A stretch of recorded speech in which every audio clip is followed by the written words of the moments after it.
আপনার ওয়াইফ জানে? হ্যাঁ, ও জানে যে সে আমার ক্রাশ। কি বলেন, তারপরেও তিনি কিভাবে আপনাকে সায় দিচ্ছেন? কারণ সে জানে যে সে কোথায় আর আমি কোথায়। ফরচুন বরিশাল যদি ফাইনালে যায়, ফাইনালে ফরচুন বরিশালের সঙ্গে কোন দলকে দেখতে চান? ফরচুন বরিশালের সাথে রংপুরকে দেখতে চাই। হ্যাঁ, রংপুরকে দেখতেছি। ইয়াশাকে এত পছন্দ কেন? এশাকে পছন্দ, সে আইএল টি20 তো ওইখানে উপস্থাপনা করছে, তখন থেকে আমার তাকে ভালো লাগে একজন উপস্থাপক হিসেবে। তো এখন যেহেতু মানে বাংলাদেশে বিপিএলে সে উপস্থাপন করতে চিটাগং কিংসের, তো সেই হিসেবে আমি চাচ্ছিলাম যে আসলে তাকে এই কথাটা বলার জন্য এই প্ল্যাকার্ডের মাধ্যমে। আপনি তো জানেন আসলে তার কাছাকাছি যাওয়া সম্ভব না, তারপরে কেন তাকে ভালোবাসেন? অনেকে অনেক কিছুই জানে যে আকাশে যাওয়া সম্ভব না, তারপরে তো মানুষ আকাশে যাওয়ার চেষ্টা করে, তাই না? তো সে আমার ক্রাশ, আমি তাকে আমার এইভাবে জানানোর মানে আমার মনে হয়েছে যে তাকে আমি এইভাবেই জানাবো। এই হচ্ছে অবস্থা। সে জানলে কি হবে? সে জানলে কি হবে? সে জানলে অবশ্যই সে লাইক করবে, কিন্তু ওই লাইক চা দরকার নেই। আমি মানে একজন ক্রাশ হিসেবে থাকতে চাই, সে আমার ক্রাশ, এটাই। এর বেশি কিছু না? এর বেশি কিছু না। আমার ওয়াইফ আছে। আপনার ওয়াইফ জানে? হ্যাঁ, ও জানে যে সে আমার ক্রাশ।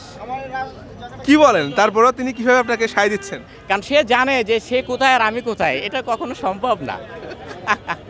এই হচ্ছে অবস্থা। আমি এই প্রথম দেখলাম যে আসলে স্ত্রী থাকা সত্ত্বেও এভাবে কোনো অন্য মেয়ের প্রতি ক্রাশ ভালোবাসা এভাবে প্রকাশ করতে আপনার বুকের পাঠা অনেক বড়, সাহস আছে নিশ্চয়ই। এটা আমার ভালো লাগে আসলে প্রকাশ করা, আর ওয়াইফ আমার জানে যে সে আমার ক্রাশ। কোন দলের সাপোর্টার? বরিশাল। বরিশাল। বরিশাল। আপনি? আমিও বরিশাল। আচ্ছা, বরিশাল কেন সাপোর্ট করছেন? আমরা আসলে তামিম ভাইকে অনেক ভালোবাসি। তুহিদ হৃদয় ভাই আছে, তাদের খেলা আমাদের কাছে অনেক ভালো লাগে, তার জন্য তাদের খেলায় আমরা মনে করেন অনেক মুগ্ধ থাকি আর কি। ফরচুন বরিশাল যদি ফাইনালে যায়, ফাইনালে ফরচুন বরিশালের সঙ্গে কোন দলকে দেখতে চান? ফরচুন বরিশালের সাথে রংপুরকে দেখতে চাই। হ্যাঁ, রংপুরকে দেখতেছি। কেন রংপুরকেই কেন দেখতে চাচ্ছেন? রংপুরের সাথে যে খেলাটা পড়ে তাহলে খেলাটা অনেক জমজমাট হবে, অনেক ফাইট হবে, তাহলে খেলা দেখতে আমরা অনেক আনন্দ পাবো এবং খেলাটা অনেক মজা হবে। ক্রিকেটারদের প্রতি অনুরোধ জানাচ্ছেন যেন কোনো ক্রিকেটার, শুধুমাত্র বাংলাদেশের না, ইন্টারন্যাশনাল কোনো ক্রিকেটারই যেন রাজনীতির সঙ্গে যুক্ত না হন। আমরা দেখেছি যে সাম্প্রতিক সময়ে রাজনীতির সঙ্গে যুক্ত হওয়ার কারণে সাকিব আল হাসানের যে পরিস্থিতি তৈরি হয়েছে, তিনি বিপিএল খেলতে আসতে পারেননি।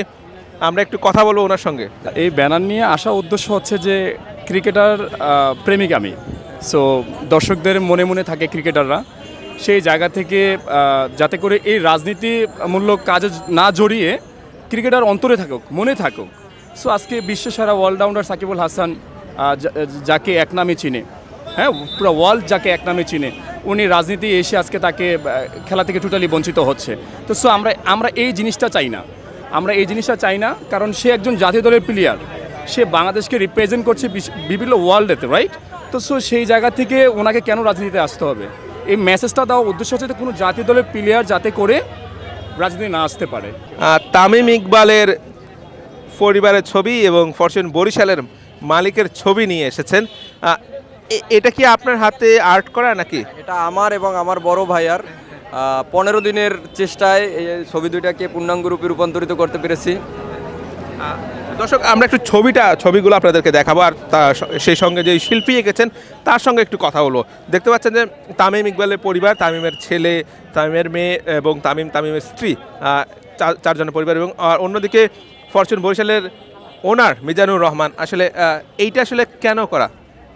এটা তাদের ভালোবাসার দিক থেকে আমি এই ছবিটা দুটো আমি চেষ্টা করছি আর্ট করে আনার জন্য। তাদের তামিম ইকবাল আমি যখন থেকে খেলা বোঝা শুরু করছি তখন থেকেই আমার তামিম ইকবালকে ভালো লাগে এবং তার খেলা আমার পছন্দ। এই মানে তার ভালো লাগার মধ্য থেকেই তাদের জন্য এই ছবি দুইটা আনা আর কি। আচ্ছা, আপনি কি আজকে খেলা দেখবেন মাঠে বসে? জি, অবশ্যই আমি মাঠে বসে খেলা দেখব। এই ছবিগুলো আপনি কি করতে চাচ্ছেন? এই ছবিগুলো আমার মনের ইচ্ছা, চাওয়া তো তাদের কাছ পর্যন্ত পৌঁছানো, যে তারা এটা বাঁধাইয়া তার বাসায় রাখুক, তাহলে আমার এই যে আশাটা আমার সার্থক হবে। এখন এটা উপরওয়ালার ইচ্ছা যে তাদের কাছ থেকে পৌঁছানো মানে সম্ভব কিনা তাদের কাছ পর্যন্ত, এখন এটা তো আর আমি বলতে পারবো না। আচ্ছা, আসলে ছবিগুলো অনেক সুন্দর হয়েছে এবং বেশ ভালো কাগজেই তিনি এঁকেছেন, এবং এটা জল রঙের ছবি, বেশ কোয়ালিটিফুল ছবি এবং ছবির মানও অনেক ভালো।